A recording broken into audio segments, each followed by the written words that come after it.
I'm Kiara. I'm Vicky. I'm Morgan. Today, our video is going to be about adolescence. In particular, it's going to be about later adolescence. And in our video, we're going to be analyzing the show Outer Banks, specifically season 4, episode 1. So in this show, it's a group of friends that go on adventures to search for treasure. And in this show, you can see a lot of different types of things that we've talked about in class as far as adolescent development.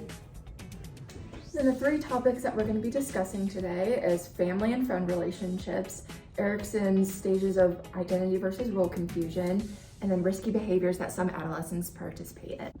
So for our first topic, we're going to be talking about family and friend relationships. So from the slides that we talked about in class, friends are a source of support and are temporarily more important than family. And then adolescents tend to have more of a pull and push relationship with their parents.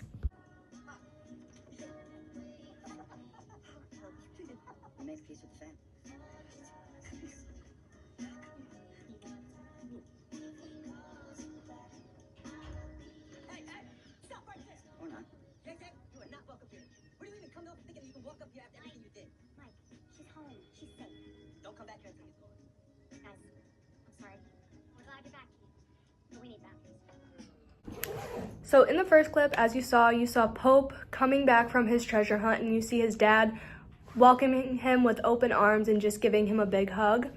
And then you see Kiara's family. Her family is not as welcoming and tell her and JJ to leave.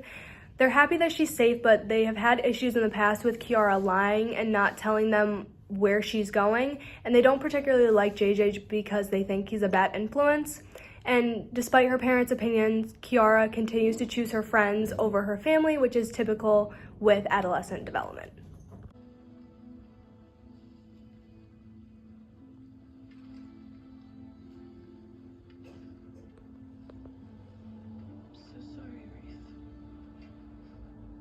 So in this clip, you see Rafe dumping his dad's ashes into the ocean. In the previous scene, his dad had passed away and this really affected him. In an article I found, it's called Occupational Therapy's Role in Mental Health Promotion, Prevention, and Intervention with Children and Youth, Grief and Loss. It stated that when addressing grief and loss with children and youth, it is important to remember that grief can manifest itself in many different ways depending on the individual experience of grief and where the person is in the grieving process. And it is estimated that 1 in 20 children will lose a parent by death by the age of 18. The second topic that I'm going to talk about is Erikson's adolescent stage of psychosocial development, which is identity versus role confusion. From ages 12 to 18, individuals are beginning to accept or reject aspects of themselves that they acquired as a child.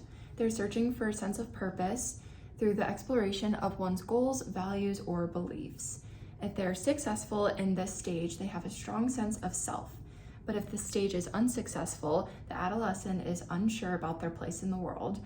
They struggle to find their purpose and their path, which leads to confusion in their personal identity. They will not be prepared for the next stage, which is intimacy versus isolation, and because of this, will not form intimate relationships with others. Yeah. He just never really had a home. He's happy.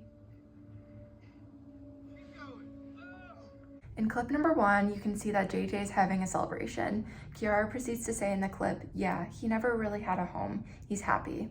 JJ is celebrating because the Pokes successfully bought the house and started their new business.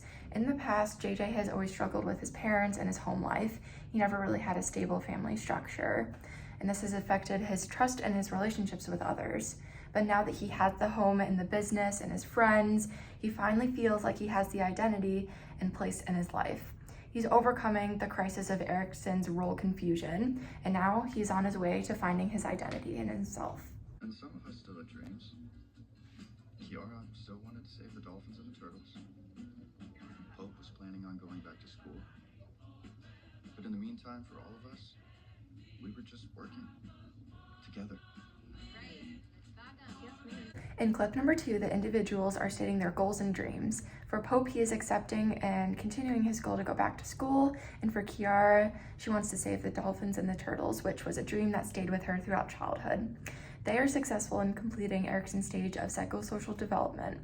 As for the others, for now they're just sticking together and working. They're continuing to work on themselves and find out what their true identity is. Before we jump into my section of the videos, I just wanted to talk about what risky behaviors is in adolescence. So basically during the teenage years, young people often test boundaries and engage in behaviors that can be dangerous. This is due to brain development, as areas that control decision making and impulse control are still maturing. And in OT, we focus on helping adolescents understand these behaviors and develop healthier coping strategies. Give that a whip. Kiara's home bench. Lifetime supply. In this episode, JJ makes a comment about Kiara's home batch, referring to it as a lifetime supply. It's clear that he's excited about a drug, and he's treating it as a never-ending source of pleasure or relief. His excitement about the drug points to an underlying issue with impulse control, and impulse control is a part of what we call executive functioning, which is a set of cognitive skills that helps us plan, make decisions, and regulate our behavior. When JJ talks about the lifetime supply, he's reacting in the moment without thinking about the long-term consequences. This is common in adolescence when brain development, especially in the areas of self-regulation and decision-making, are still maturing.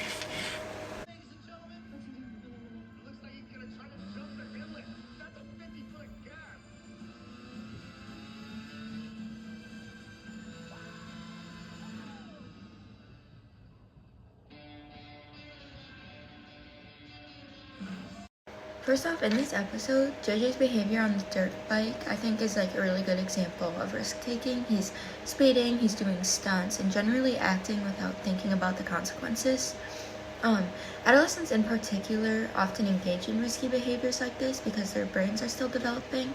If we want to put it into terms, the limbic system is developing before the prefrontal cortex. We can also look at JJ's dirt bike stunts as a form of coping with emotional distress. Sometimes individuals who struggle with stress and anxiety or maybe emotional pain might turn to risky behaviors like this as a way to feel in control or to block out difficult feelings.